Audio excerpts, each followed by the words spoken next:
Assalamualaikum warahmatullahi wabarakatuh. Perkenalkan, nama saya Nanda Nabila Firjatullah. Sebagai perwakilan kelompok akan membacakan artikel dengan judul Melacak Pemikiran Tarekat Kiai Muslih Meranggen 1912 hingga 1981 Masehi melalui kitabnya Yawaqit Al-Ansani fi Manaqib Al-Syekh Abdul Qadir Al-Jailani karya Muhammad Masrur. Selamat mendengarkan. Abstrak. Sebelum wafat tahun 2007, Kiai Lutfi Hakim bin Muslih bin Abdirrahman yang menyerahkan sebuah manuskrip Yawaqit Al-Ansani fi Manaqib Al-Syekh Abdul Qadir Al-Jailani kepada Kiai Humaydi Kendal, salah seorang murid dekat Kiai Muslih, untuk menerjemahkannya. Setelah divalidasi oleh Kiai Humaydi dan Kiai Rafi'i Kebon Batur Meranggen serta sejumlah murid dekat Kiai Muslih lainnya, diyakini bahwa kitab tersebut adalah karya Kiai Muslih. Lalu pada tahun 2009, setelah diterbitkan oleh Karya Toha Putra Semarang, kitab tersebut di-launching disertai dengan ijazah ammah. Persoalannya, bagaimana menggunakan kitab tersebut? Sementara selama ini manaqib yang biasa dibaca adalah Al-Lujayn Al-Dani, karya Al-Barzanji. Kiai Muslih sendiri juga sangat menaruh perhatian terhadap kitab ini dengan menulis terjemahannya dalam 2 jilid yang diberinya judul Al-Nur Al-Burhani. Untuk menjawab persoalan penting ini, perlu dilacak pemikiran tarekat Kiai Muslih dengan menjadikan kitab Yawaqit sebagai core-nya. Hasil penelitian ini menyimpulkan, yang pertama, penyusunan kitab ini terkait dengan upaya beliau untuk menunjukkan manaqib yang lebih simpel pembacaannya, tapi secara ruhiyah tidak kurang dari manaqib yang telah ada. Kedua, pendekatan interteks ditemukan bahwa Yawaqit merupakan media puncak dari pemikiran beliau di bidang tarekat. Hal ini ditujukan oleh karya-karya beliau di bidang tarekat. Dari penulisan Al-Nur Al-Burhani fi Tarjamah Al-Lujaini Al-Dani dalam 2 jilid, Risalah Tuntunan Ariqah Qadiriyah wa Nasabandiyah dalam 2 jilid, Manajah Qadiriyah wa Nasabandiyah wa Adiyatuha, dan Al-Futuhat Al-Robaniyah. Ketiga, pendekatan secara sosial. Dengan pendekatan ini ditemukan bahwa Yawaqit juga merupakan media puncak dari gerakan tarekat beliau. Kesimpulan ini didasarkan pada sejumlah aktivitas beliau, dimulai dari keaktifan beliau bertarekat, keaktifan beliau menjadi mursyid tarekat, dan keaktifan beliau dalam organisasi tarekat. Pendahuluan. Sebelum sakit menjelang wafat, Kiai Lutfi Hakim bin Muslih bin Abdirrahman yang menggantikan Kiai Muslih bin Abdirrahman sebagai mursyid Thariqah Qadiriyah wa Nasabandiyah di Meranggen menyerahkan sebuah manuskrip kepada Kiai Humaydi Kendal, salah seorang murid dekat Kiai Muslih. Kiai Lutfi meminta Kiai Humaydi untuk menerjemahkannya. Setelah diteliti oleh Kiai Humaydi, ternyata manuskrip tersebut adalah kitab manaqib, atau secara terminologis dimaknai sebagai sejenis kitab biografi yang lebih berfokus pada hal-hal positif dan terutama perjalanan spiritual Al-Syekh Abdul Qadir Al-Jailani yang berjudul Yaqitul Asani fi Manaqib Al-Syekh Abdul Qadir Al-Jailani radhiyallahu anhu, untuk selanjutnya disebut Yawaqit. Hal ini tentu mengagetkan Kiai Humaydi karena manaqib Al-Syekh Abdul Qadir Al-Jailani yang biasanya dibaca adalah Al-Lujayn Al-Dani karya Ja'far bin Hasan bin Abdil Qarim Al-Barzanji yang juga penulis Al-Maulid. Struktur bahasa dan isi keduanya sangat berbeda, meski ada beberapa persamaan. Berbagai pertanyaan muncul dalam benak Kiai Humaydi seputar siapa penulisnya, apa tujuan penulisnya, dan lain-lain. Cukup lama Kiai Humaydi berusaha mencari jawab atas pertanyaan-pertanyaan tersebut. Namun, sebelum sempat menemukan jawaban yang memuaskan dan belum sempat menerjemahkan manuskrip tersebut, Kiai Lutfi Hakim wafat tahun 2007. Setelah itu, karena satu dan hal lain, Kiai Humaydi relatif tidak memikirkan kembali manuskrip tersebut. Baru pada awal tahun 2009, Kiai Humaydi bertemu dengan Kiai Rafi'i Kebon Batur Meranggen, salah seorang murid dekat lain Kiai Muslih, dan menunjukkan manuskrip tersebut. Sama seperti Kiai Humaydi, Kiai Rafi'i menemukan sejumlah keunikan dari manuskrip tersebut, terutama dalam hal isinya. yang jauh melampaui Al-Ujain Al-Dani dalam hal mengekspresikan usul. Keduanya kemudian bersimpulan bahwa naskah tersebut belum layak untuk dipublikasikan kepada masyarakat awam dan memiliki kesimpulan awal bahwa manuskrip tersebut adalah karya Kiai Muslih. Tak lama setelah itu, Kiai Rafi'i berkesempatan untuk melakukan umroh. Maka manuskrip tersebut beliau bawa dan beliau baca di hadapan makam Kiai Muslih di Mekah Al-Mukarramah. Setelah pulang ke tanah air, Kiai Rafi'i merasa bertambah yakin bahwa manuskrip tersebut adalah karya Kiai Muslih. Namun demikian, Kiai Rafi'i merasa perlu untuk mengumpulkan sejumlah murid dekat Kiai Muslih lainnya yang masih hidup untuk melakukan verifikasi. Beberapa orang kiai kemudian berkumpul untuk melakukan verifikasi dan kesimpulannya adalah bahwa manuskrip tersebut adalah benar-benar karya Kiai Muslih. Para kiai itu juga memberikan kesimpulan bahwa manuskrip tersebut perlu untuk dipublikasikan meski dengan sejumlah catatan dan penjelasan. Maka ditunjuklah Kiai Rafi'i untuk menyiapkan penerbitan. Kiai Rafi'i dibantu oleh salah seorang putranya, yaitu Gus Hasan Murtaki bin Rafi'i, meneliti ulang dan memberi catatan terhadap naskah tersebut sebelum diterbitkan. Dan pada saat Hawal di Meranggen, Zulhijjah 1430 atau bulan Desember 2009, naskah yang sudah diterbitkan tersebut di-launching, disertai dengan ijazah ammah oleh Kiai Hanif bin Muslih, salah seorang penulis Yawakit. Setelah di-launching, tentu muncul berbagai pertanyaan antara bagaimana menggunakan dan memposisikan manakib, karena selama ini yang digunakan adalah Al-Ujain Al-Dani. Tentu membutuhkan waktu yang cukup panjang, di samping keterlibatan banyak pihak untuk menemukan jawaban yang lebih akurat terhadap pertanyaan tersebut. Namun, satu hal yang agaknya terlebih dahulu bisa dilakukan adalah melacak pemikiran dan gerakan tarekat Kiai Muslih dalam manakib tersebut. Hal ini didasarkan pada sejumlah pertimbangan, antara lain, pertama, selama ini masyarakat telah maklum bahwa Kiai Muslih sangat menaruh perhatian terhadap pembacaan dan pemahaman terhadap manakib Al-Syekh Abdul Qadir Al-Jilani melalui Al-Ujain Al-Dani karya Al-Barzanji. Bahkan, beliau telah menulis sebuah buku untuk kepentingan tersebut, yakni Al-Nurul Burhani fi Tarjamah Al-Ujain Al-Dani fi Zikri Nubzan min Manakib Al-Syekh Abdul Qadir Al-Jilani dalam 2 jilid. Jilid pertama berisi uraian seputar hukum manakiban, hukum wasilah dengan nabi atau dengan waliullah atau dengan amal saleh dan lain-lain. Sedang jilid kedua berisi terjemah dari penjelasan dari Al-Ujain Al-Dani, sehingga Yawaqitul Asani ini diduga kuat merupakan kelanjutan dari apa yang telah beliau lakukan melalui Al-Nurul Burhani. Dan dengan mengkaji lebih lanjut isi dari Yawaqit akan dapat diketahui pemikiran beliau tentang tarekat khususnya dan tasawuf umumnya, melengkapi apa yang sudah beliau kemukakan melalui karya-karya yang lain seperti Risalah Tuntutan Thariqah Qadiriyah wa Nasabandiyah Juz 1 dan 2, Munajat Qadiriyah wa Nasabandiyah wa Ad'iyatuha dan Al-Futuhat Al-Arabaniyah. Kedua, Kiai Muslih juga terlibat di dalam proses pendirian dan pengurusan Jamiah Al-Lid Thariqah Al-Mutabarrah Al-Nadhiliyah dengan sejumlah dinamikanya. Maka, Yawaqit ini juga bisa dipahami sebagai bagian dari gerakan beliau di dalam tarekat. Sebab ketika itu beliau berhadapan dengan dua pihak yang cenderung konfrontatif, yakni pihak yang menolak tarekat di satu sisi dan pihak yang terlalu ekstrim memegang tarekat di sisi lain, di mana manakib menjadi salah satu bahan yang diperdebatkan, terutama oleh mereka yang menolak tarekat.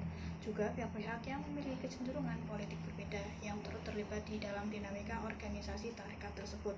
Kiai Muslih yang diakui oleh banyak pihak sebagai mursyid juga memiliki kematangan ilmu syariat. Secara terminologis disebut dengan mursyid kamil mukamil, termasuk sedikit kiai yang agak longgar pandangannya mengenai tarekat. Bagi beliau, seseorang yang belum memiliki ilmu syariat yang cukup boleh berbaiat masuk tarekat dengan catatan dia harus terus tekun belajar mendalami syariat. Ini berbeda dengan kecenderungan ulama waktu itu yang berpendapat bahwa seseorang tidak boleh berbaiat masuk tarekat kecuali setelah memiliki ilmu syariat yang cukup. Syarat-syarat yang cukup ketat menurut beliau baru diterapkan kepada mereka yang telah mengikat dari status mursyid, seperti menjadi khalifah dan atau mursyid. Pandangan beliau yang cukup longgar ini memberikan pengaruh tersendiri bagi perkembangan tarekat. Apalagi beliau juga terlibat di dalam organisasi besar yang mewadai sejumlah tarekat mutabarrah. Namun demikian, gerakan beliau di dalam menyebarkan tarekat tidaklah sekuat istiqomah beliau di dalam mengajar di pesantren. Maka menurut Kyai Rafi'i, sebenarnya gerakan tarekat beliau yang terutama adalah melalui para murid beliau. Para murid inilah yang kemudian membentuk semacam jaringan yang sangat kuat karena mereka sangat terkesan dengan keistiqomahan dan kualitas pengajaran Kyai Muslim. Ditemukannya kitab Yaqid ini tentu disambut hangat oleh para khalifah, para murid, dan para simpatisan. Namun demikian, sebagaimana telah disinggung, masih tersisa pertanyaan penting bagaimana memposisikannya di samping keberadaan Al-Lujain Al-Dani. Penelitian dalam mengenai Yaqid ini sangat penting karena akan mengantarkan kepada penemuan jawaban yang lebih akurat. Inilah yang akan dilakukan melalui penelitian ini. Berdasarkan uraian singkat di atas, maka yang menjadi masalah pokok dalam penelitian ini berkisar pada 3 hal. Pertama, bagaimana validitas kitab Yaqid sebagai karya Kyai Muslim Renggen. Masalah pertama ini terkait dengan sejumlah proses yang telah dilakukan oleh pihak-pihak terkait untuk memutuskan apakah Yaqid benar-benar karya Kyai Muslim atau bukan. Karena proses ini telah berlangsung dan saat ini telah disimpulkan bahwa kitab tersebut adalah benar-benar karya Kyai Muslim, maka validasi naskah ini tidak menjadi bagian dari metode penelitian. Penelitian ini hanya akan melaporkan secara kritis proses validasi naskah tersebut. Kedua, bagaimana kondisi sosio-historis penyusunan kitab Yaqid. Rumusan kedua ini berkenaan dengan kondisi sosial yang melingkupi penulisan naskah tersebut. Sebab sebuah naskah apapun bentuknya pasti lahir tidak dari ruang kosong. Lebih-lebih mengingat posisi penulisnya yang mengasuh sebuah pesantren yang cukup besar dan aktif di organisasi besar yang menaungi sejumlah tarekat mutabarrah. Karena naskah tersebut tidak mencantumkan tahun penulisannya, maka harus digunakan metode-metode tertentu untuk dapat menemukan perkiraan waktu penulisannya. B. Metode penelitian. Berkenaan dengan metode penelitian, ada beberapa hal yang akan dikemukakan, yaitu berkenaan dengan jenis data, sumber data, metode pengumpulan data, metode analisa data, dan pendekatan. Pertama, tentang jenis data. Dapat dikemukakan bahwa secara garis besar data yang akan dikumpulkan dalam penelitian ini adalah yang terkait dengan proses validasi naskah, tentang kondisi sosio-historis penyusunan Yaqid, dan tentang pemikiran dan gerakan Kyai Muslim yang ada di dalam Yaqid. Semuanya merupakan data kualitatif. Kedua, tentang sumber data. Data terkait dengan proses validasi Yaqid akan dikumpulkan dari mereka yang terlibat di dalam proses tersebut, mulai dari rapat untuk mendengarkan bersama pembacaan Yaqid, mengkritisi struktur bahasa dan isi, serta mengkritisi teks doa-doa. Terkait dengan data ini, mereka adalah sumber primer, sedang sumber sekundernya adalah mereka yang tidak terlibat di dalam proses tersebut, tetapi memiliki pengetahuan yang memadai mengenai Kyai Muslim dan karya beliau. Data yang terkait dengan kondisi sosio-historis penyusunan Yaqid akan diambil dari tulisan-tulisan mengenai cara pemikiran dan gerakan tarekat para tokoh kedua abad 20, dan juga dari Umidah, istri Kyai Muslim yang juga cukup produktif menghasilkan karya-karya, serta dari para murid dekat Kyai Muslim terutama yang aktif dalam tarekat. Sedang data terkait dengan pemikiran dan gerakan tarekat Kyai Muslim adalah kitab Yaqid sebagai sumber primernya. Sebagai sumber sekundernya adalah karya-karya Kyai Muslim lainnya seperti Risalah Tuntunan Thariqah Qadiriyah wa Naksabandiyah Juz 1 dan 2, Munajat Qadiriyah wa Naksabandiyah wa Adiyatuha, dan Al-Furuhat Al-Rabaniyah. Selanjutnya adalah tentang metode pengumpulan data. Data yang terkait dengan proses validasi Yaqid akan dikumpulkan melalui wawancara dengan pihak-pihak yang terlibat di dalam proses tersebut, yakni sejumlah murid dekat Kyai Muslim dan beberapa orang keluarga. Data terkait dengan kondisi sosio-historis penyusunan Yaqid akan dikumpulkan melalui dan studi kepustakaan, serta data mengenai pemikiran dan gerakan tarekat Kyai Muslim kemudian akan dikumpulkan melalui studi kepustakaan, yakni terhadap Yaqid, dan didukung dengan wawancara dengan sejumlah pihak yang terkait. Setelah data terkumpul, tahap selanjutnya adalah melakukan analisis dan interpretasi data. Secara teoritis, dibedakan antara metode analisis dan metode interpretasi data. Yang pertama dimaksudkan sebagai proses mengatur urutan data, mengorganisasikannya di dalam satu pola, kategori, dan satuan uraian dasar.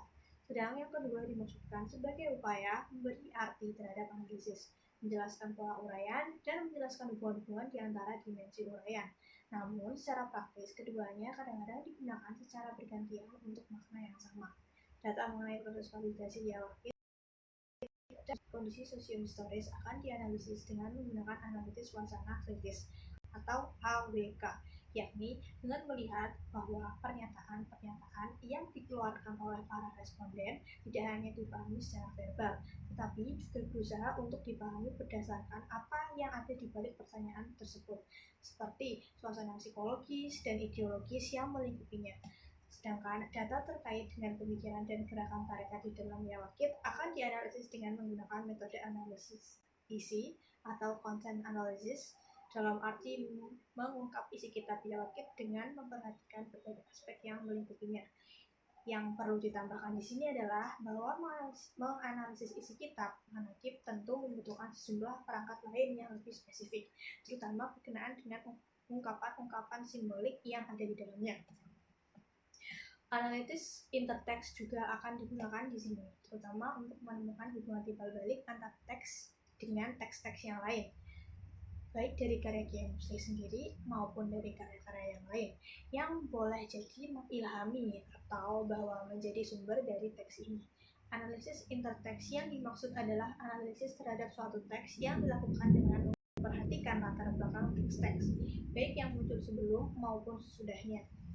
Selain beberapa dari tersebut, ada sebuah pendekatan yang akan digunakan dalam penelitian ini, yakni pendekatan hermeneutik dengan mengambil paradigma kritis sebagai metode utamanya. Hermeneutika kritis berprinsip bahwa untuk menafsirkan sebuah teks, dalam hal ini teks Yawakit, tidak cukup hanya didasarkan pada apa yang terkait dengan kebahasaan atau intralinguistik, melainkan juga harus merambah ke faktor-faktor di luar teks atau ekstralinguistik. Pendekatan ini dipilih agar masalah utama dari penelitian ini dapat dijawab dengan baik. Tidak hanya didasarkan pada pernyataan-pernyataan dalam teks, melainkan juga dengan melibatkan faktor di luar teks tersebut, seperti latar belakang pendidikan, latar belakang sosial, dan lain-lain. Jadi, hasil penelitian dan pembahasan. Yang pertama, deskripsi singkat dan proses validasi kitab Yawakit. Selain penggambaran singkat kitab Yawakit, perlu pula dikemukakan proses validasi kitab ini sebagai karya Kiai Musli. Namun, penelitian ini tidak melakukan validasi secara langsung karena diperlukan ilmu tersendiri. Selain itu, karya ini telah diyakini sebagai karya Kiai Musli, sehingga tidak memerlukan proses validasi dengan pengertian sebagaimana yang dikenal dalam filologi.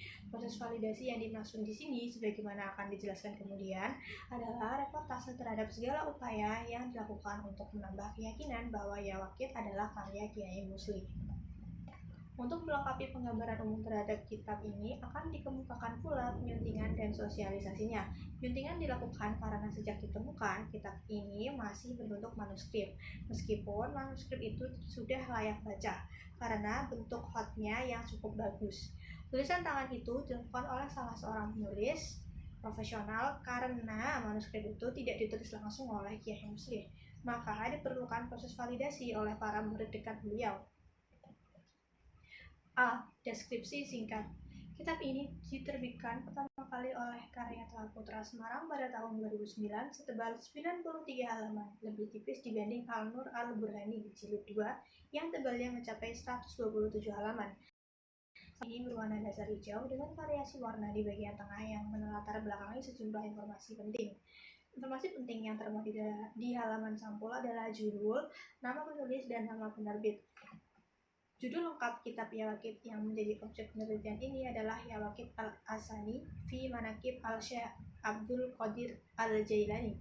Secara etimologis, judul ini berarti untaian mutiara terindah tentang kisah-kisah positif Al-Syekh Abdul Qadir Al-Jailani.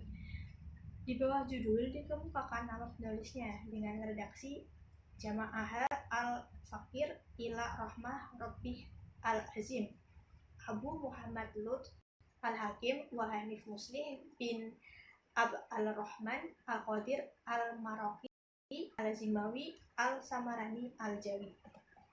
Dari uraian mengenai penulis tersebut dapat dikemukakan beberapa hal. Yang pertama, nama kunyah yang sering digunakan Kiai Musli adalah Abu Lutfi Hakim wa Hanif.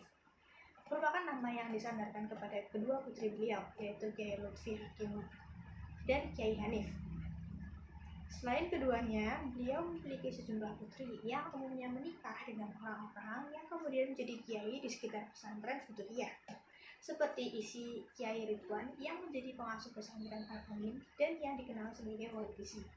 Istri Kiai Mahdum yang menjadi pengasuh pesantren Al-Mubarak dan dikenal sebagai orang yang istiqomah mengisi kegiatan tarekat, dan istri Syekh Dur yang lebih dikenal sebagai tabib. Kedua, tarekat yang beliau anut adalah tarekat Qadiriyah. Ini adalah penegasan dan penunggulan saja terhadap tarekat Qadiriyah, karena dalam prakteknya yang beliau anut adalah TIN, tarekat di mana Kiai Musli sebagai tokohnya dikenal sebagai satu di antara 3 pusat TKN Nusantara selain Jombang dan Banten. Martin van Buynesen. Beberapa karya beliau juga menunjukkan keberadaan kedua tarekat tersebut. Misalnya Risalah Tuntunan Thariqah Qadiriyah wa Nasyabandiyah 2 jilid tahun 1976, Munajat Qadiriyah wa Nasyabandiyah 1949, dan Al-Futuhat Al-Rabbaniyah fi Al-Thariqah Al-Qadiriyah wa Al-Nasyabandiyah 1994. Tentang kedua tarekat itu, di dalam Al-Futuhat misalnya, beliau menyatakan pasal ing dalem mretelaake silsilahe thariqah loro Qadiriyah lan Nasyabandiyah utawi silsilahe thariqah loro kang sinebut iku kumpul ana ing guru kita Al-Arif Billah Al-Syekh Abdul Karim Banten, kang mukim ana ing Mekah Al-Musyarrafah Kampung Sukolali utawi thariqah kang awal iku asal saking Sayyidina Ali bin Abi Thalib karamallahu wajhah. Dene thariqah kang kaping pindho iku asal saking Sayyidina Abu Bakar Al-Siddiq radhiyallahu anhu, karo-karone iku asal saking Sayyidina Rasulullah sallallahu alaihi wasallam wa alihi wasahbihi ajmain. Pasal tentang silsilah thariqah 2 yaitu Qadiriyah dan Nasyabandiyah. Silsilah kedua tersebut berkumpul pada guru kita Al-Arif Billah Al-Syekh Abdul Karim yang menetap di Mekah Al-Musyarrafah Kampung Sokol Lail. Thariqah yang pertama yakni Qadiriyah berasal dari Sayyidina Ali karamallahu wajhah. Sedangkan thariqah kedua yakni Nasyabandiyah berasal dari Sayyidina Abu Bakar As-Siddiq radhiyallahu anhu. Keduanya berasal Sayyidina Rasulullah Shallallahu Alaihi Wasallam wa alihi washabihi ajmain. Ketiga, lokasi yang beliau gunakan untuk nisbat adalah Demak dan Semarang sekaligus. Meski keduanya secara administratif merupakan dua daerah yang berbeda, Demak adalah nama sebuah kabupaten, sedang Semarang adalah nama sebuah kota. Penggabungan nisbat ini karena Merangin secara geografis ada di bagian Demak yang paling barat dan lebih dekat ke kota Semarang. Sebagian besar penduduk Merangin juga beraktivitas, berkarya, dan mencari penghidupan di kota Semarang. Selain dikenal sebagai kota santri, Merangin juga dikenal sebagai daerah yang melahirkan sejumlah geng di sebuah kota besar. Karena itu, ketika berada di sejumlah kota besar lain, menyebut Merangin bisa bermakna menyebut anggota geng tertentu di beberapa tempat di Jakarta. Misalnya nama geng yang berasal dari Merangin cukup diperhitungkan, meskipun bila dirunut hanya desa tertentu yang melahirkan anggota geng-geng itu, yakni Panjang bagian selatan, sementara Merangin di mana Futuhiyah berada termasuk kawasan tengah. Nama tempat pesantren Futuhiyah berada adalah Suburan, sebuah kawasan yang cukup strategis karena berada di dekat sebuah pasar tradisional yang cukup ramai dan dekat dengan kota kecamatan. Karena itu, keluarga besar Futuhiyah termasuk Kiai Musli juga pernah menjadi pedagang di pasar Merangin. Sebuah fenomena yang biasa di saat itu, di mana seorang kiai di siang hari tetap beraktivitas mencari penghidupan. Selain berisi matan dari Yawakib, kitab ini juga berisi catatan kaki. Bila dipresentasi, jumlah catatan kaki bisa mencapai separuh tan. Sehingga bila Yawakib dicetak tanpa catatan kaki, maka akan tampak lebih tipis. Hal ini tentu lebih memudahkan dan menyamakan siapapun yang hendak membacanya. Karena salah satu hambatan pembacaan Manaqib Al-Barzanji bagi orang awam adalah lamanya waktu yang dibutuhkan, karena jumlah halamannya yang relatif banyak. Catatan kaki ditulis dalam bahasa Arab dan diambilkan dari kitab-kitab mutabar seperti Al-Luma, karya Al-Tusi, Hujjah al-Asor karya al-Syadmufi, Al-Tafsir al-Kabir karya al-Hazim, Jami al-Usul fi al-Awliya karya al-Syekh al-Kamsyarkanawi, dan lain-lain. Hal-hal mengenai catatan kaki ini akan dikemukakan pada subbab yang lain. Kitab ini dimulai dengan 7 bait nazam yang secara garis besar berisi tentang bagaimana menyikapi sebuah karya baru yang sebelumnya sudah ada karya serupa yang lebih populer.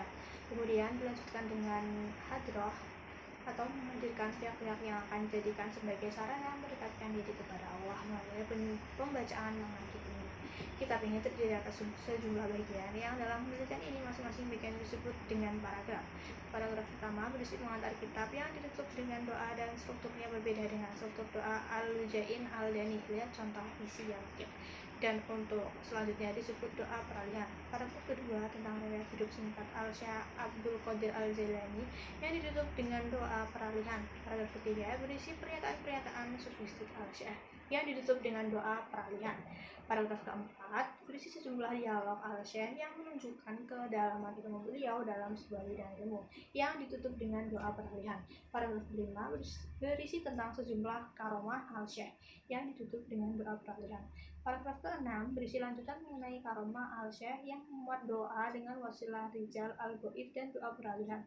Kemudian diakhiri dengan doa manaqib. B. Proses validasi kitab Yawaqit. Seperti telah disinggung, proses validasi yang dimaksud di sini bukanlah dalam pengertian terminologi sebagaimana dalam sebagaimana dalam filologi. Yang dimaksud adalah serangkaian upaya yang untuk menambah keyakinan bahwa kitab yang masih dalam bentuk manuskrip itu sebagai karya Kiai Muslim. Proses ini tidak menjadi bagian dari upaya penelitian ini. Penelitian ini hanya menggambarkan kembali proses validasi yang telah dilakukan dan telah menghasilkan keyakinan bahwa kitab ini adalah benar-benar karya Kiai Muslim. Karena itu yang dimaksud proses validasi dalam penelitian ini adalah merekam kembali seluruh upaya yang telah dilakukan dalam rangka menambah keyakinan akan Yawaqit sebagai karya Kiai Muslim. Proses validasi itu mula-mula dilakukan dengan mengumpulkan sejumlah murid dekat Kiai Muslim untuk diajak bermusyawarah apakah kitab itu benar-benar karya Kiai Muslim. Masing-masing memberikan argumen yang berbeda, tetapi pada akhirnya mereka sepakat meyakini bahwa Yawaqit adalah benar-benar karya Kiai Muslim. Secara garis besar, kesepakatan dan keyakinan para murid dekat itu antara lain didasarkan pada 3 alasan. Yang pertama adalah struktur gaya bahasa. Menurut para murid dekat, struktur gaya bahasa kitab Yawaqit mirip dengan karya-karya Kiai Muslim yang lain, terutama dalam hal penelitian gramatika dan menggunakan penjelasannya cukup panjang terhadap sejumlah kata sulit atau al-mufradah.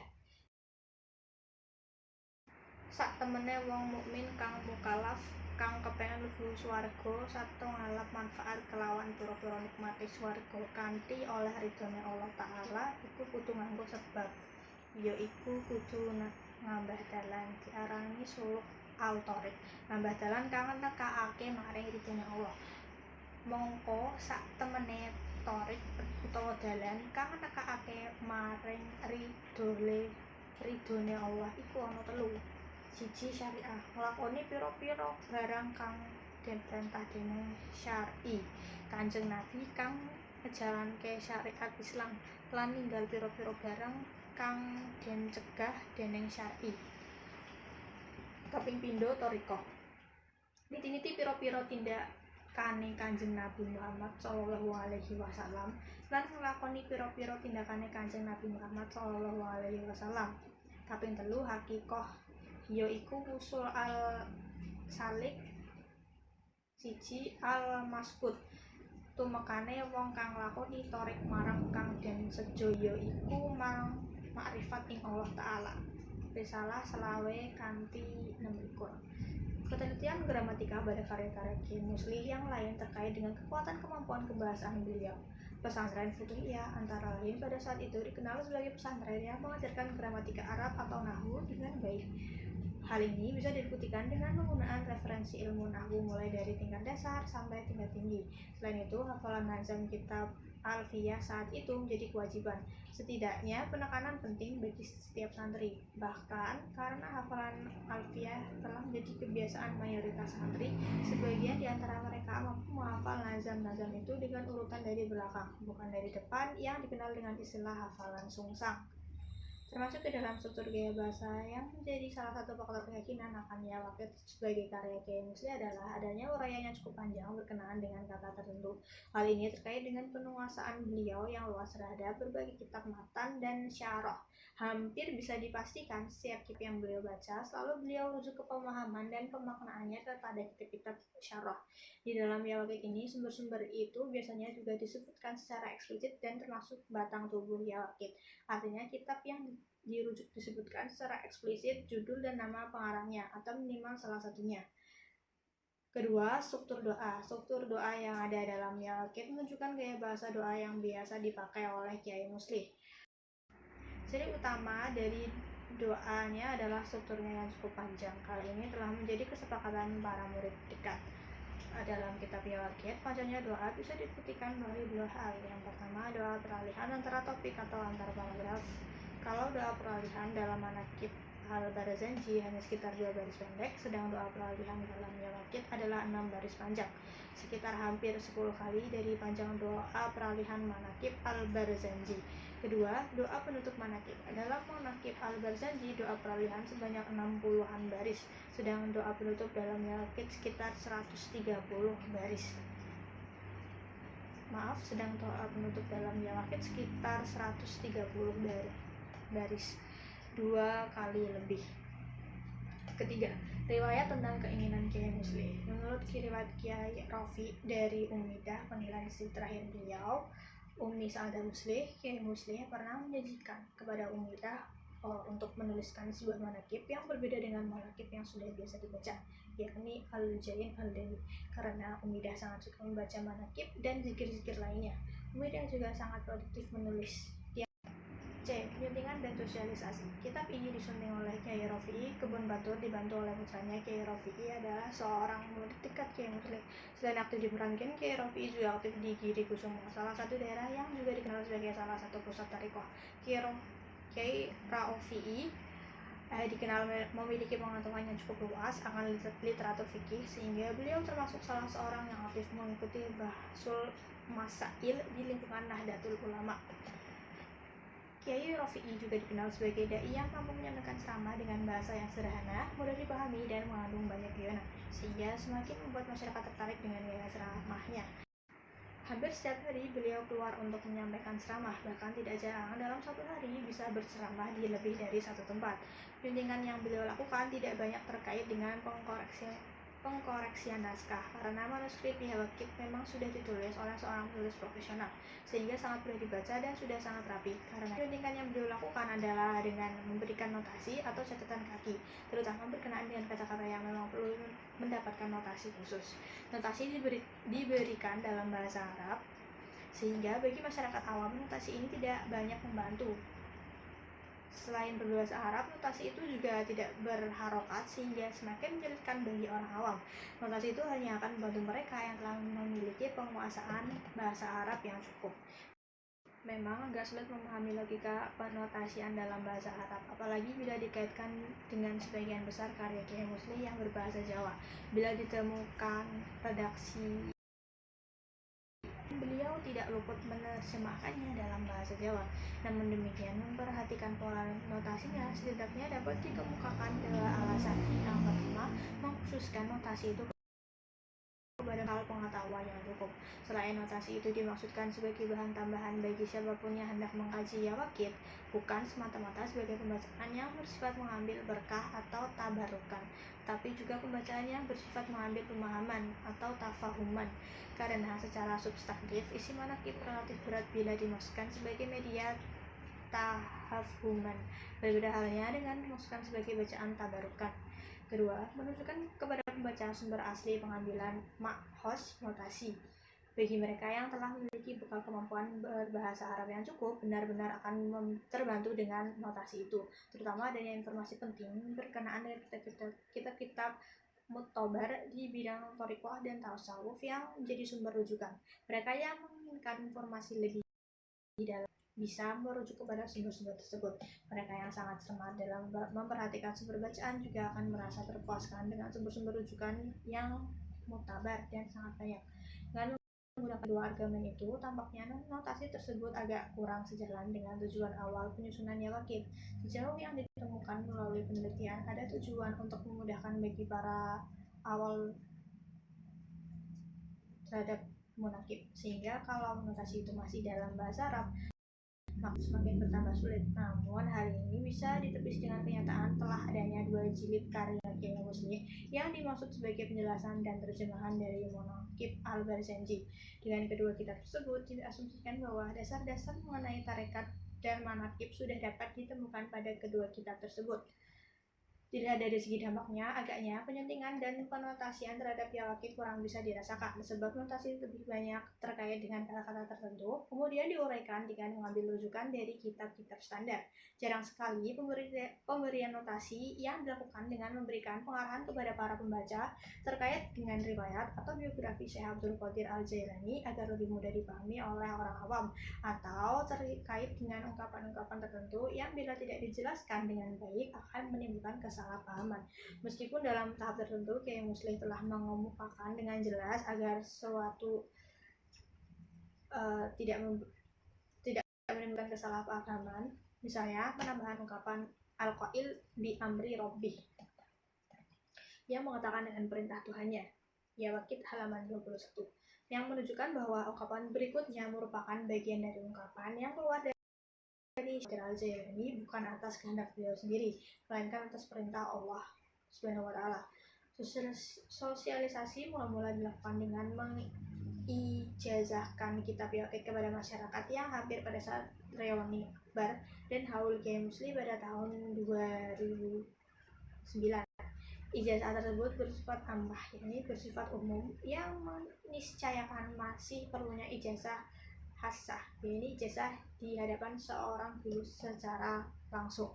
Ijazah ammah dilakukan oleh putra Kiai Musli, yakni Kiai Hanif Musli. Bagi jamaah yang menginginkan ijazah khusus dapat bertemu kembali dengan Kiai Hanif Musli secara langsung, atau kepada murid dekat Kiai Musli yang lain yang telah mendapatkan izin seperti Kiai Rafi'i Kebun Batur dan Kiai Humaidin Kendal. Selain kegiatan ijazah ammah tersebut, sosialisasi juga dilakukan dengan pola-pola lain, di antaranya pertama, pencetakan dan penyutingan. Manuskrip yang mula-mula ditemukan sebenarnya sudah ditulis dengan hot yang cukup bagus dan bisa terbaca dengan baik. Bila hendak diperbanyak, maka sebagaimana ditemu pada pesantren-pesantren salaf, untuk sementara bisa dianggap cukup dengan cara fotokopi dan dijilid dengan sampul yang lebih jelas identitasnya. Karena itu, dicetaknya Yawakit bisa dianggap sebagai bahan dari sosialisasi. Selain itu, pemberian notasi yang merupakan bagian dari penyuntingan juga bisa menjadi tambahan bagi kegiatan sosialisasi tersebut. Kedua, mempraktikkan pembacaan manaqib dengan menggunakan Yawakit. Idealnya, sosialisasi juga dilakukan dengan mempraktikkan pembacaan manaqib dengan menggunakan Yawakit ini. Tetapi cara ini agaknya masih sedikit sekali dilakukan. Sebelum merasa yakin Yawakit sebagai karya Kiai Musli, mula-mula Kiai Rafi'i membaca Yawakit di makam Kiai Musli di Ma'lah, dekat makam Sayyidina Asma di Makkah Al-Mukarramah. Secara spiritual, setelah menyelesaikan pembacaan Yawakit, Kiai Rafi'i merasa yakin bahwa Yawakit adalah. Kedua, bentuk sosialisasi tersebut tampaknya belum membawa dampak yang berarti bagi upaya untuk menjadikan Yawakit sebagai bahan pembacaan manaqib. Selain belum menjangkau banyak masyarakat, sosialisasi yang selama ini dilakukan juga masih menyisakan pertanyaan penting berkenaan dengan bagaimana memposisikan Yawakit di tengah keberadaan manaqib yang sudah lebih dulu ada dan sudah lebih populer digunakan, yakni Al-Ujain Al-Dani karya Al-Barzanji. Masyarakat masih merasa bingung bagaimana menggunakannya. Karena itu, upaya-upaya tersebut perlu ditingkatkan dan perlu ditempuh cara-cara lain agar dampaknya lebih dapat dirasakan. Di samping perlu pula disertasi penjelasan secukupnya terhadap posisi Yawakit di tengah keberadaan manaqib yang sudah ada. Sekian pembacaan artikelnya. Terima kasih kepada yang sudah mendengarkan. Saya mohon maaf apabila terdapat kesalahan pengucapan. Wassalamualaikum warahmatullahi wabarakatuh.